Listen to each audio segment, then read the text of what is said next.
kita bicara dengan semua pihak. Ini aset inilah yang kemarin betul-betul kita gunakan untuk mengevakuasi warga negara kita. Assalamualaikum warahmatullahi wabarakatuh. Selamat pagi, salam sejahtera bagi kita semua. Pertama, terima kasih banyak Ibu Menlu atas waktunya dalam rangka wawancara khusus dengan Media Indonesia. Perkenalkan Ibu, nama saya Ade Alawi. Saya Deputi Direktur Pemberitaan Indonesia. Kemudian ada juga Mas Henry Siagian. Mas Henry ini asisten kepala divisi pemberitaan sosial media. Jadi yang sosial media Indonesia ini yang menggarap nih Mas Henry. Kemudian ada juga redaktur internasional Mas Wahyu Kristianto. Ini biasanya berhubungan dengan Kemenlu dan biasanya kontak-kontak dengan para perwakilan RI ini di berbagai negara. Kemudian ada juga ini Nur Aifani atau Mbak Ima ini ngepostnya di Kemenlu dan di Istana Negara. Jadi Ima ini mohon maaf ini sering mengganggu Ibu ini. Iya, yang kontak aku Mbak Ima. Halo, Bu.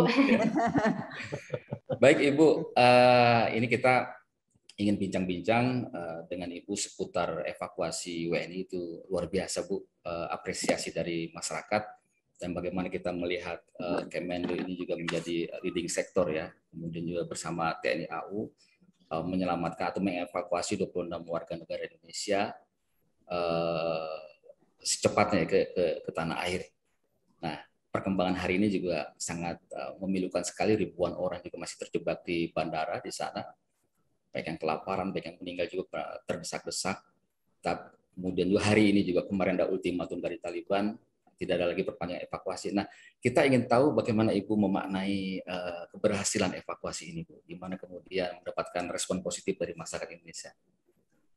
Oke, terima kasih Mas Ade. Kalau ditanya mengenai pemaknaannya, pertama, alhamdulillah. Jadi kita patut bersyukur yang luar biasa bahwa pada titik Sabtu dini hari kita Sabtu yang lalu kita sudah dapat memulangkan 26 warga negara Indonesia dalam kondisi selamat.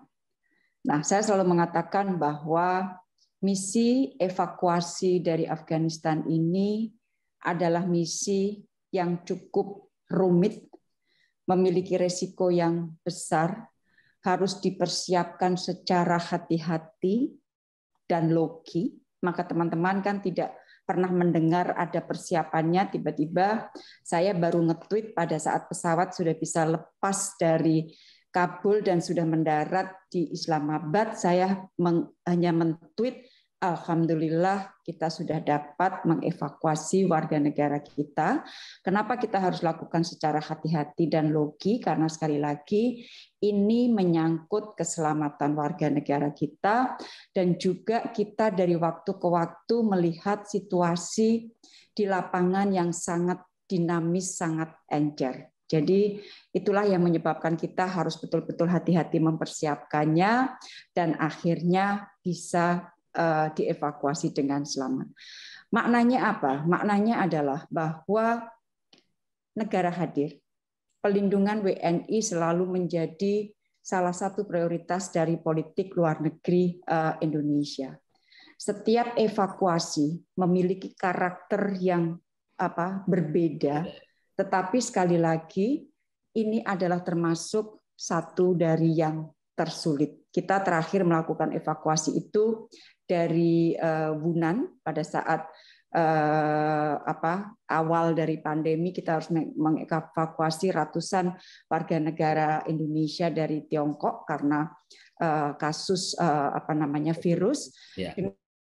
Dengan tantangannya masing-masing, karena kita juga belum pernah berpengalaman mengevakuasi dari sebuah wilayah yang di lockdown secara komplit, di mana pergerakan sama sekali tidak bisa dilakukan. Jadi sekali lagi karakternya masing-masing, tantangannya masing-masing, tetapi ini salah satu yang sangat berat dan perlu kehati-hatian. Nah, kita deg-degannya cukup lama, apalagi pada saat pesawat sudah berangkat, kita pantau perizinannya dan sebagainya. sampai pesawat tiba di Islamabad, kita sudah memiliki sebenarnya izin untuk mendarat di tanggal 19 Agustus pukul 04.10 dini hari. Tapi begitu kita menerima kabar bahwa kita boleh mendarat di 19 Agustus dini hari, 30 menit kemudian izin tersebut kemudian dicabut, bukan dicabut tapi di hold dulu karena ada perkembangan lapangan yang tidak kondusif. Nah, di titik itu kita sudah deg-degannya lebih banyak. Dalam artian kapan nih kita akan dapat izin landing lagi dan sebagainya. Jadi itu question mark yang sangat besar. Tapi sebelumnya mungkin saya perlu jelaskan juga kenapa kita memutuskan bahwa kita dari awal akan meletakkan pesawat kita di Islamabad. Karena titik Islamabad itu yang paling dekat dengan Kabul, penerbangannya less than 1 hour, sehingga kalau sewaktu-waktu kita mendapatkan izin terbang, izin mendarat, maka cepat kita akan masuk. Karena sekali lagi perhitungan ini, keputusan ini dikarenakan perhitungan situasi yang sangat dinamis tersebut. Jadi kenapa mungkin teman-teman tanya kenapa kok di Islamabad sih Bu stasiunnya? Ya karena faktor kedekatan penerbangan sehingga sewaktu-waktu diberikan dan kita takutnya tuh antara izin diberikan dengan kesempatan mendaratnya itu pendek. Kalau kita dari titik yang lebih jauh takutnya nggak kekejar, maka titik Islamabad ini yang kita pilih untuk sewaktu-waktu kita bisa landing. Nah, pada saat kemudian di hold yang izin pertama, kita melakukan gerilya lagi. Jadi itu titik 18 Agustus sebenarnya untuk 19 Agustus pagi. Jadi di tanggal 18 Agustus malam sampai 19 Agustus malam lagi, kita melakukan gerilya. Minta agar kita diizinkan untuk mendarat secepat mungkin. Alhamdulillah dengan segala tantangannya pada akhirnya kita mendapatkan izin landing, izin mendarat di tanggal 20 Agustus pada jam yang sama. Jadi sebenarnya delay-nya hanya 1 hari, which is kalau menurut saya ini juga sesuatu yang luar biasa dengan hitungan situasi yang serba rumit pada saat itu. Nah, dari titik itulah pada saat kita mendapatkan kabar, kita mengadakan persiapan kembali untuk melakukan pendaratan di tanggal 20 Agustus pagi. Nah, tentunya kan yang diurus 2 Mas Ade. Selain pesawat itu terbang dari Istanbul mendarat di Kabul, kita juga menghitung bagaimana kita membawa evakuasi kita dari KBRI ke titik bandara. Karena teman-teman lihat di TV internasional bagaimana situasi antara Kabul dengan bandara. Roadnya seperti apa, dinamikanya seperti apa. Jadi kira-kira itu maknanya sekali lagi bahwa negara hadir dan pelindungan WNI merupakan salah satu prioritas dari pelaksanaan politik luar negeri Indonesia. Ibu, ini kan kalau kita lihat persiapannya sih kan persiapan evakuasi terkesan senyap Bu ya. Ketika Kemenlu Ibu mendapatkan dorongan yang sangat keras dari berbagai pihak, cepat. Tapi Kemenlu dan TNI AU ini kelihatannya senyap betul Ibu. Nah, boleh tahu Bu, mungkin komunikasi Ibu dengan sebelum pesawat ini berangkat dengan pihak-pihak Afghanistan, adakah yang menggaransi soal keamanan tim evakuasi kita, Bu?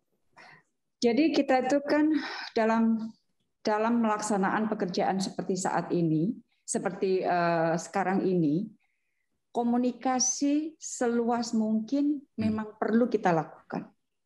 Karena konsentrasi kita, prioritas kita adalah keselamatan warga negara Indonesia.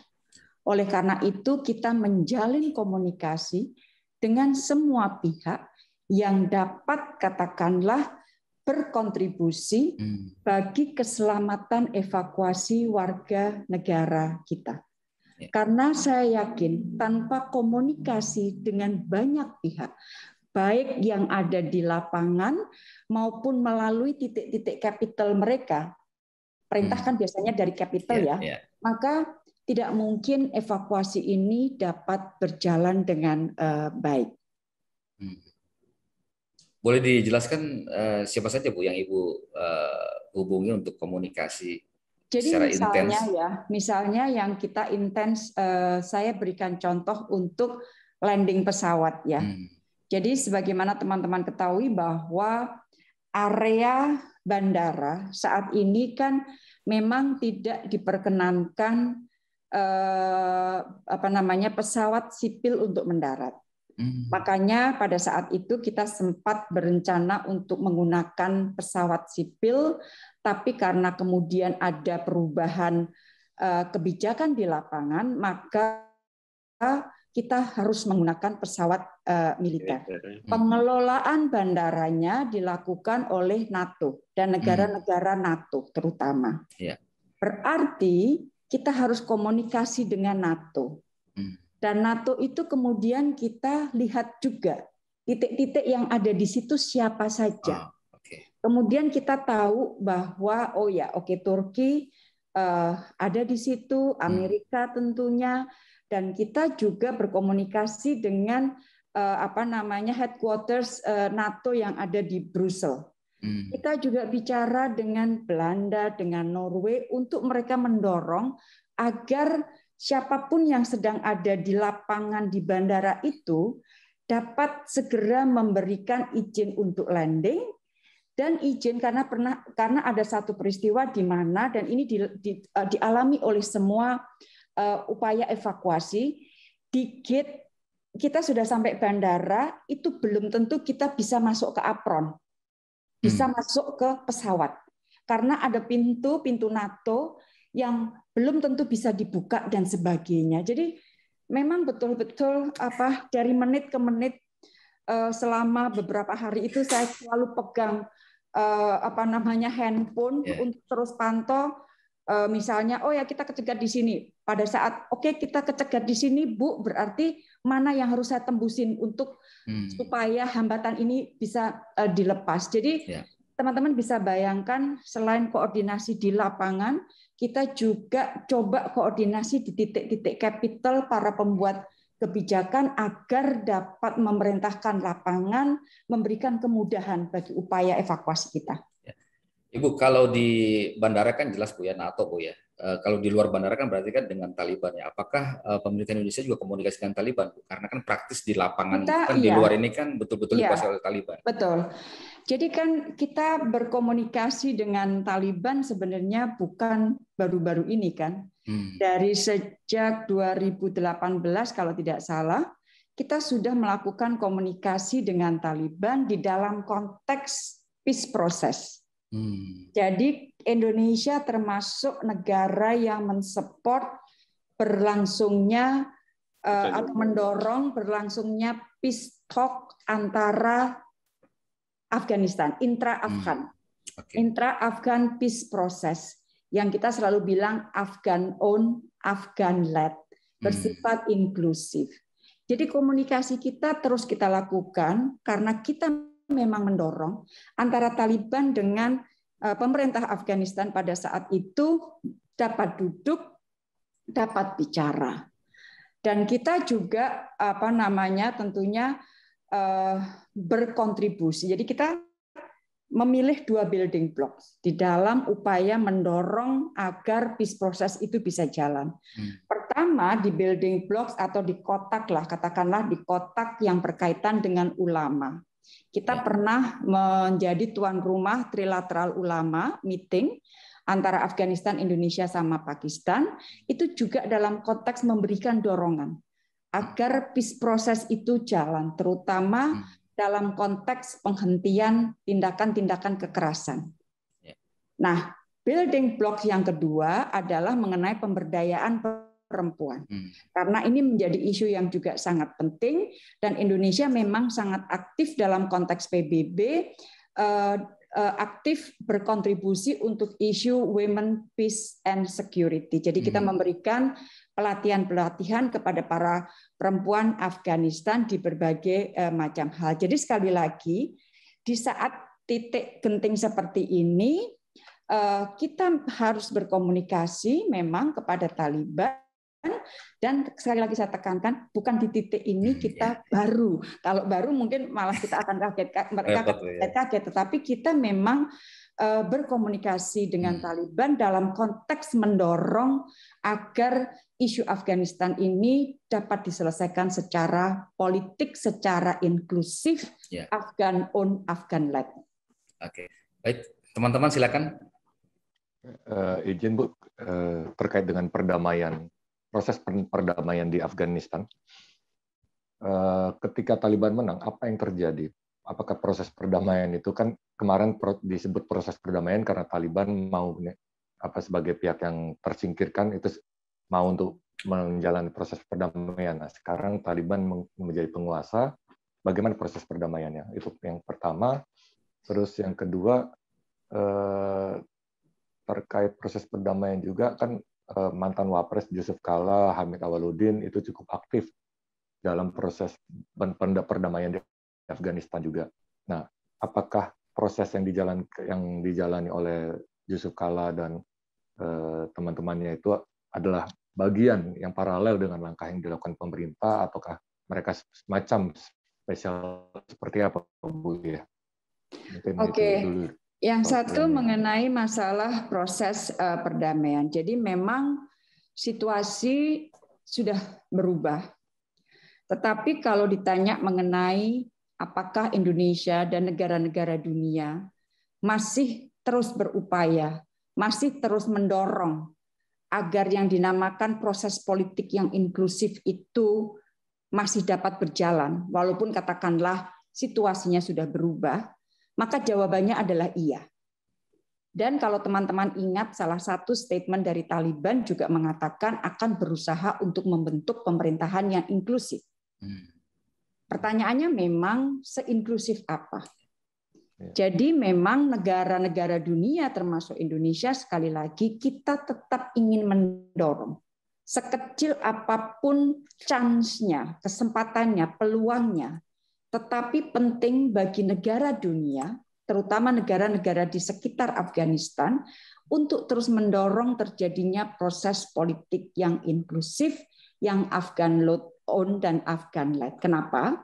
Karena kita percaya bahwa dengan proses politik yang inklusif ini, kesempatan Afghanistan untuk dapat menjadi negara yang stabil dan damai akan lebih besar. Dan saya kira itu merupakan harapan rakyat Afghanistan yang memang sudah tidak mengenyam perdamaian itu untuk waktu yang cukup lama. Dan stabilitas Afghanistan menjadi kunci kepentingan negara-negara di sekitarnya. Tidak ada satupun saya kira negara yang berbatasan ingin melihat Afghanistan yang terus instabil. Jadi itu. Nah, kemudian mengenai Pak JK dan Pak Hamid, waktu itu memang beliau kan sebagai Wapres pada saat itu, dan berdasarkan pembicaraan dengan Presiden waktu itu kita mencoba untuk berkontribusi, dan salah satunya yaitu mengenai pertemuan trilateral ulama. Jadi kita lebih banyak bermain di building blocks itu, plus kita menjadi support group untuk proses perdamaiannya itu sendiri. Karena ini teman-teman suka mengatakan bahwa kita menjadi mediator dan sebagainya. Di kami itu setiap istilah ada maknanya ya. Jadi kalau mediator itu berarti kita memediate. Padahal yang kita dorong itu adalah pembicaraan mereka, karena ini mereka yang punya, silahkan mereka berbicara langsung. Disupport oleh dunia internasional. Kita ikut yang mensupport gitu loh. Jadi beda sekali pemaknaannya pada saat orang bicara, kita kan waktu itu menjadi mediator. No. Enggak, kita tidak pernah menjadi mediator, tetapi kita menjadi salah satu negara yang paling depan yang menjadi supporter dari proses perdamaian itu sendiri. Dan sekali lagi, komunikasi tim kita terus terjaga dengan mereka. Setelah proses pengambil alihan Taliban terhadap pemerintahan Afghanistan ini, kira-kira tadi Bu jelaskan bahwa tetap mensupport supaya terjadinya perdamaian yang inklusif tadi itu. Sementara sekarang kita tahu bahwa oposisi di sana juga sudah mau angkat senjata untuk melawan pemerintahan Taliban. Nah, peran Indonesia sendiri melihat posisi-posisi tersebut seperti apa? Jadi sekali lagi ya, setiap kali ada peristiwa seperti itu, yang dapat kita lakukan adalah mendorong, mengencourage, menciptakan situasi yang dapat mendukung proses perdamaiannya. Ini yang dimaksud dengan oposisi itu mungkin yang di North Alliance, right? Aliansi Utara, kan? Nah, sekali lagi, maka makna inklusif Afghan owned, Afghan led itu bukan sebuah kalimat yang kosong nggak ada artinya. Itu adalah kalimat yang betul-betul maknanya dalam, dan harapan kita betul-betul kalimat itu dijalankan. Ini juga mengcover misalnya sekarang muncul katakanlah perlawanan dari North Alliance. Jadi sekali lagi tetap posisi kita mendorong agar pembicaraan politik yang inklusif Afghan led ini terus dicoba. Walaupun situasi sudah berubah, terus dicoba. Masa depan Afghanistan sangat tergantung pada Afghanistan. Ibu, saya kembali ke tadi menarik, Bu. Saya ingin tahu mengenai proses perdamaian yang dilakukan oleh Kemenlu sejak 2018, Bu. Itu prinsipnya adalah bagaimana membangun perdamaian di sana dengan para pihak. Ya. Nah, terkait dengan Taliban, apakah sejak komunikasi ataupun proses perdamaian itu, proses mengarah ke sana, proses menciptakan Afghanistan yang damai sejak 2018, apakah pihak pemerintah Indonesia sudah melihat adanya perubahan sikap? Karena kan kalau kita lihat dari ideologi Taliban ini kan ultra konservatif. Apakah memang katakan secara ideologis lebih moderat, kemudian sudah lebih inklusif pemikirannya, sikapnya? Apakah sudah ada perubahan itu, Pak, Bu, ketika Indonesia sudah masuk ke dalam proses perdamaian sejak 2018? Time will tell. Waktu yang akan membuktikan apakah akan terjadi perubahan Taliban, karena ini yang disampaikan paling tidak statement awal yang disampaikan oleh Afghanistan, misalnya mengenai masalah inclusiveness, mengenai masalah perempuan dan sebagainya, itu yang kita harapkan, kita ingin lihat bahwa itu akan diimplementasikan. Karena memang dorongan ke arah itu sudah dari sejak lama kita lakukan. Jadi sekali lagi time will tell. Ibu, sejumlah negara ini kan menyatakan persyaratan ya. Jika katakanlah Taliban nanti memerintah, mereka meminta bahwa Taliban itu harus inklusif, harus lebih moderat. Saya kira yang mengatakan justru dari Taliban sendiri sudah mengatakan bahwa dia akan mencoba untuk membuat sebuah pemerintahan yang inklusif.